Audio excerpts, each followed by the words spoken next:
मैं तो समझ रहा हूँ एक जाए दे दिए रोटी।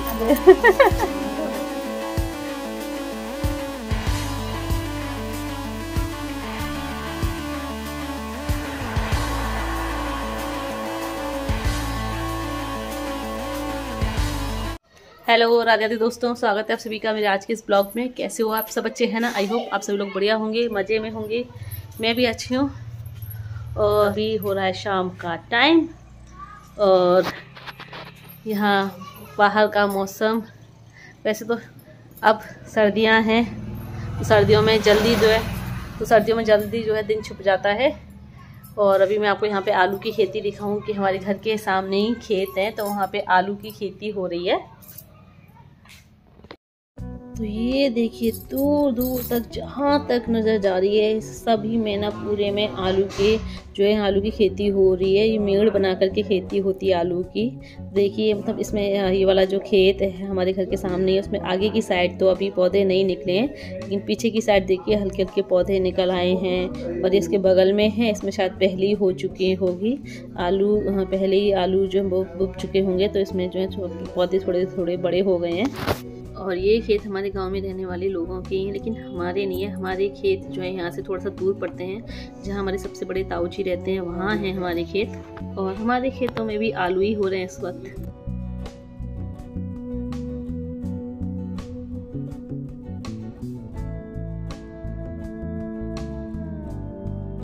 और यहाँ देखिए रिमझिम बारिश स्टार्ट हो गई है और 3-4 दिनों से ना मौसम ऐसे ही बना है। थोड़ी बहुत देर धूप निकलती है, फिर मौसम ऐसे ही हो जाता है, फिर धूप निकलती है, फिर ऐसे ही हो जाता है। और आज तो देखिए रिमझिम बारिश स्टार्ट हो गई है, हल्की हल्की बूंदाबांदी हो रही है। और फिर सुबह शाम के टाइम ना यहाँ बड़ा अच्छा लगता है। और जब भी मैं सुबह उठ करके आती हूँ ना तो यहीं खड़ी हो जाती हूँ, आकर के कुछ देर तक यहीं खड़ी रहती हूँ, चारों तरफ देखती रहती हूँ हरियाली। उसके बाद फिर ब्रश वगैरह करती हूँ मैं, क्योंकि अभी तो मैं यहाँ पर आराम से उठती हूँ, कोई काम नहीं होता मुझे, सुबह कोई ज़्यादा काम करना नहीं होता है। तो वही सुबह 6 बजे उठती हूँ, तो यहाँ पे आके थोड़ी देर खड़ी रहती हूँ अपना, फिर उसके बाद ब्रश वगैरह करती हूँ मैं। और वैसे भी मैं यहाँ पर ज़्यादा देर तक खड़ी नहीं रह सकती, क्योंकि यहाँ रिमझिम बारिश हो रही है। तो अंदर चलते, बारिश का कोई भरोसा नहीं है, तेज़ हो जाए तो अंदर चलते हैं। और फ्रेंड्स अभी मैं आ गई हूँ अंदर, और ये मेरा दूध रखा हुआ है। ये थोड़ा सा गर्म था तो मैं ठंडा होने के लिए रख दी थी, अब ये हो गया है ठंडा। और मैं इस पे मिला रही हूँ ये प्रोटीन पाउडर है।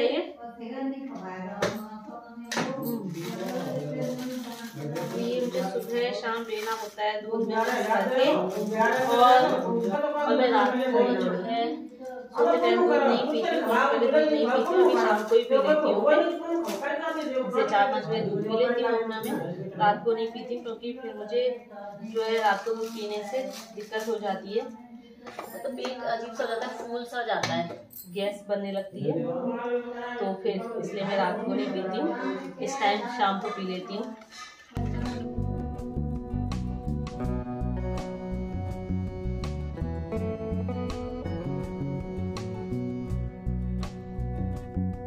और अभी हो रहा है सैटरडे मॉर्निंग का टाइम। सो मैं यहाँ पर जगा रही हूँ तांशु को, और तांशु देखो कैसे ब्लैंकेट ओढ़ करके सो रहे हैं। और ये रजाई नहीं ओढ़ते हैं, ये इसी वाला ब्लैंकेट है, ये ओढ़ के सोते हैं। और रात को फ़ैन चला करके सोते हैं, बिना फ़ैन चलाए इनको नींद ही नहीं आती है, इतनी गर्मी लगती है इनको, इसलिए मैं इनको स्वेटर पहना के सुलाती हूँ। और मैं अभी भी चारपाई पे सोती हूँ, क्योंकि ये ना सोते समय हाथ पैर मारता है, तो मैं इसके साथ नहीं सोती हूँ बेड पे, इसके साथ मम्मी जी सोती हैं।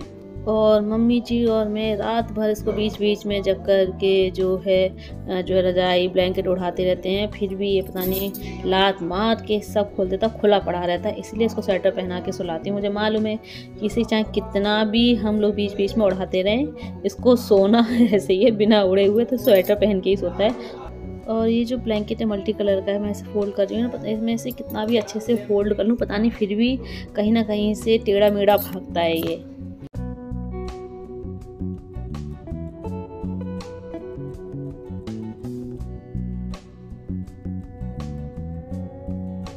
और अभी तांश उठ गए तो मैं ये जो बेडशीट है वो झाड़ करके बिछा दे रही हूँ। और ये बेडशीट ना काफ़ी दिनों से यही बिछी हुई है, मतलब बीच बीच में धुल तो कई बार चुकी है, लेकिन धुल जाती है, सूख जाती है तो फिर मैं इसी को ही बिछा देती हूँ, क्योंकि ये लाइट वेट है तो धुलने में कोई दिक्कत भी नहीं आती है। वैसे तो वॉशिंग मशीन में धुलनी होती है, लेकिन वॉशिंग मशीन में धुल तो जाती है, लेकिन उसको फिर पानी में जो है बाल्टी में जो है पानी लेकर के फिर निकालना पड़ता है हाथ से, क्योंकि हाँ वॉशिंग मशीन में बस धुल जाती है, फिर पानी में अलग से निकालना पड़ता है, बाल्टी में पानी लेकर के तब निकालना पड़ता है। और मेरे पास जो और बेडशीट है वो थोड़ी सी हैवी हैं, तो उनको पानी में निकालने में थोड़ी सी दिक्कत होती है, क्योंकि पानी में जाने से कपड़ों का वजन और बढ़ जाता है, तो इसलिए फिर मैंने उनको निकाला नहीं है, यही धुल जाती है और सूख करके फिर इसको यही बिछा देती हूँ मैं इसी को।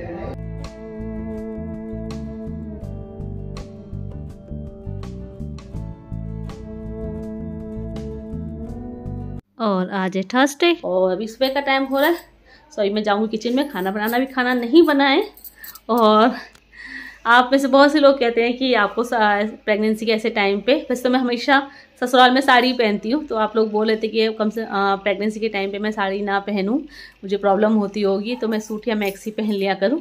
तो मैं मैक्सी पहन लेती हूँ, रात को सोने से पहले मैक्सी पहन लेती हूँ, और सुबह उठ के नहा करके मैं फिर से साड़ी में आ जाती हूँ। और मैं साड़ी लूज़ बांधती हूँ, ऐसे टाइट नहीं बांधती कि मुझे दिक्कत हो, और साड़ी पिन अप करके रहती हूँ तो खुलने का भी कोई डर नहीं होता, तो इसलिए मुझे साड़ी में कोई भी प्रॉब्लम नहीं होती है, कंफर्टेबल फील करती हूँ मैं साड़ी में भी। और फर्स्ट प्रेगनेंसी के टाइम पे भी, अभी तो मैं फिर भी रात में मैक्सी पहन लेती हूँ, लेकिन फर्स्ट प्रेगनेंसी के टाइम पे जब तांशु होने को था तब तो मैंने पूरे 9 महीने साड़ी में ही, तब तो पूरे 9 महीने मैंने साड़ी ही पहनी थी, बिल्कुल सूट मैक्सी नहीं पहना था, साड़ी ही पहन कर रहती थी उस टाइम पे, तो क्योंकि उस टाइम पे मेरी शादी को ज़्यादा टाइम नहीं हुआ था, तो उस टाइम पे मैं साड़ी में ही रहती थी, तब भी मुझे कोई दिक्कत नहीं हुई थी, मेरे आराम से जो मुझे कोई प्रॉब्लम नहीं होती थी। और दूसरी बात, यहाँ मेरी ससुराल में और भी जो मेरी देवरानियाँ जेठानियाँ हैं, सिर्फ अंजलि को छोड़ के बाकी कोई भी सूट नहीं पहनता, मैक्सी पहनते हैं लेकिन रात को सोने के से पहले पहनते हैं वो सब भी, और सुबह उठकर अपना चेंज कर लेते हैं। आपने देखा होगा यहाँ पर मेरी जितनी भी देवरानियाँ जेठानियाँ, आपने सबको साड़ी में ही देखा होगा, मैक्सी में वो रात के टाइम ही जो है चेंज करती हैं, सोने जाती हैं तभी पहनती हैं, वरना साड़ी ही पहनती हैं। तो फिर इसलिए मैंने भी आज तक कभी यहाँ पर सूट नहीं पहना। हाँ, जब कहीं आना जाना होता है मुझे, या मैं कहीं हाथरस से यहाँ आऊँ या यहाँ से हाथरस जाती हूँ या कहीं और जाती हूँ, तो भले ही मैं सूट पहन लेती हूँ, लेकिन जब मैं यहाँ घर पर रहती हूँ तो मैं साड़ी में ही रहती हूँ और मुझे कोई प्रॉब्लम भी नहीं होती, अच्छा भी लगता है साड़ी में, एक वो जो बहू वाला लुक होता है ना वो आता है, तो अच्छा भी लगता है मुझे साड़ी पहनना। और वैसे भी अभी मुझे यहाँ पर 5-6 दिन और रुकना है, उसके बाद फिर मेडिसिन लेकर के मैं वापस हाथरस चली जाऊँगी, तो फिर हाथरस जाके तो सूट पहनना ही पहनना है। तो यहाँ पे मैं कुछ दिनों के लिए आती हूँ तो मुझे साड़ी में कोई दिक्कत नहीं होती, और अभी तो खैर मुझे काफ़ी टाइम हो गया यहाँ रहते हुए, प्रॉब्लम में फंस गई तो फंस गई मैं। और फ्रेंड्स बाकी बातें आपसे बाद में करेंगे, पहले खाना बना लूँ वरना लेट हो जाएंगे खाने के लिए, क्योंकि यहाँ सभी लोग सुबह जल्दी खाना खाते हैं, तो 9 बजे तक सबको खाना चाहिए। तो मैं फटाफट से किचन में जाती हूँ, खाना बना लेती हूँ।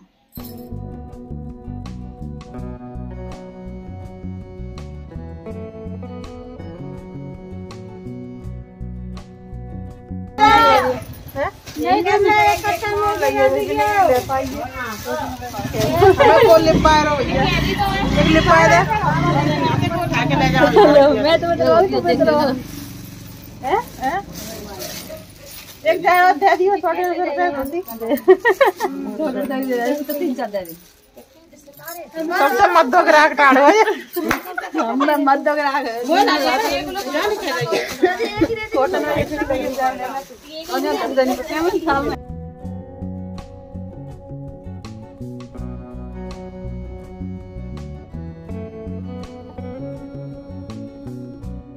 और यहाँ देखिए आज ना भाई सुबह सुबह साड़ियों का बाजार लगा हुआ है, तो मेरी सारी देवरानियाँ जेठानियाँ, मौसी सास, ताई सास, बुआ सास और मम्मी जी सभी जो है साड़ियों की शॉपिंग करने में लगे हुए हैं।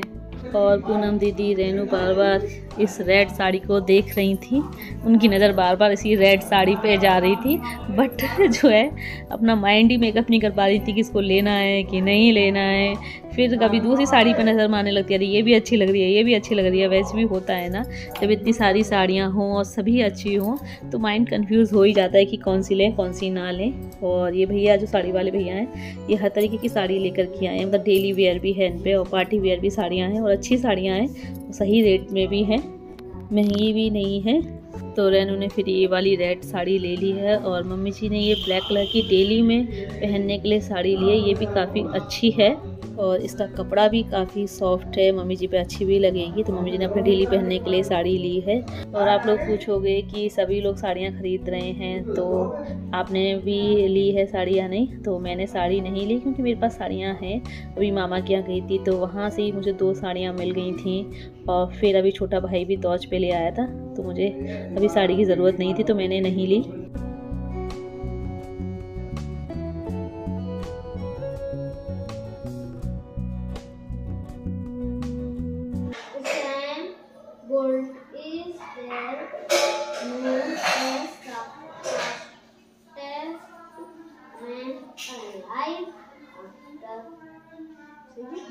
आगे पढ़ो।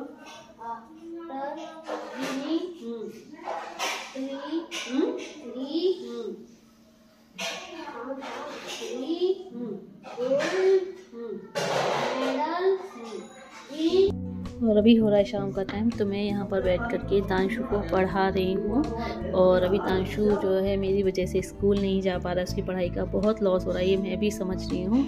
और आप लोग भी पूछते हुए तांशु की छुट्टी है क्या, लेकिन अभी मैं क्या करूँ, मुझे डॉक्टर ने कहीं भी सफ़र करने से मना कर दिया है, मुझे जाने से बिल्कुल ही मना कर दिया है, इसलिए मुझे मजबूरी में यहाँ रुकना पड़ रहा है।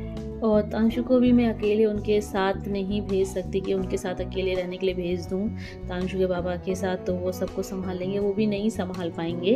अभी अकेले तो अपना कैसे भी मैनेज कर लेते हैं, मन होता है तो घर पे बना लेते हैं, नहीं तो बाहर खा आते हैं, नहीं तो कभी कभी दीदी के यहाँ चले जाते हैं, मुनमुन के यहाँ चले जाते हैं तो वहाँ खा आते हैं खाना। लेकिन अब इसको भी अगर साथ में ले जाएं तो भाई इसके लिए तो फिर सब कुछ करना पड़ेगा, खाना पीना सब बनाना पड़ेगा उन्हें, सुबह स्कूल के लिए तैयार करना, इसका लंच बॉक्स पैक करना, तो उनके अकेले बस की बात नहीं है। और वैसे भी अभी 4-5 दिन की बात और है, फिर शायद मुझे डॉक्टर हाथरस जाने की परमिशन दे ही दें।